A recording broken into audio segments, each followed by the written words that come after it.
What to do with some Christmas leftovers. So I took the Brussels sprouts. I chopped about a little bit more than half a bag of Brussels sprouts. Just sliced them thin.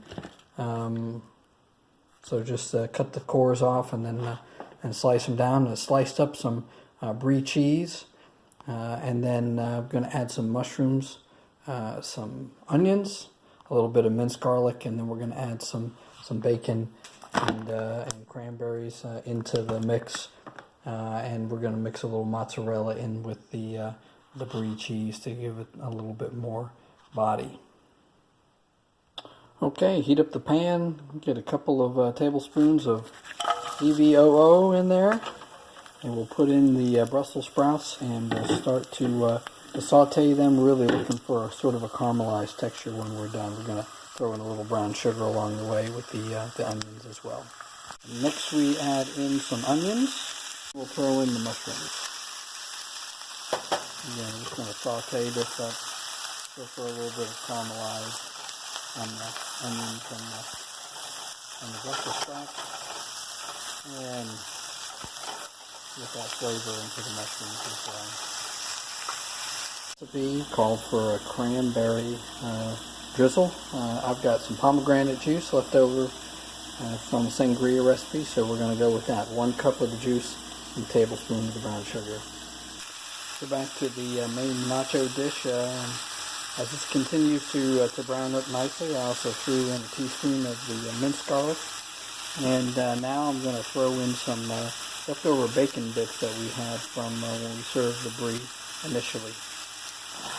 We'll just drop those in and stir them in, and let that flavor start to get into some of the other good veggies there. Okay, and last thing, well, not last thing, but what I'm going to do next is add a little heat to it. As you see, it's getting nice and brown. So we're going to put a little bit of chili powder and some red pepper to taste. I don't like it too hot, but I'm going to put a little something in there. So I've turned the heat off now, and we're going to throw a handful of the dried craisins in there. This is really going to give us our kind of post-Christmas red and green pop here. So that's looking good. And then I've just on the medium heat here, I've got this pomegranate and brown sugar just reducing a little bit. So just going to let that simmer over here nice and quietly. Turn that down even just a little bit more. Okay, now I think we're ready to start layering some nachos. All right, so now that the main mixture is done, we're just going to start layering this up back in the same pan that we were doing the sauteing, and do some chips, then some strips of the Brie, and then we're going to sprinkle on a little mozzarella, and then the sauteed mixture. Okay, that was about 2 layers worth, and so I've got the oven at 350. And we're just gonna slide this in. Okay, and meanwhile we'll keep reducing our pomegranate molasses.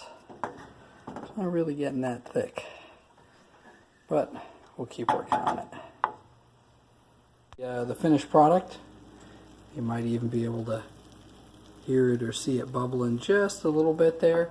I had to take matters into my own hand for the glaze here. It wasn't really thickening up, so I just did a little bit of cornstarch and water mix in there and popped it right together, and that's it. So thanks for leaving so many delicious leftovers in my refrigerator, and now I've got some great nachos.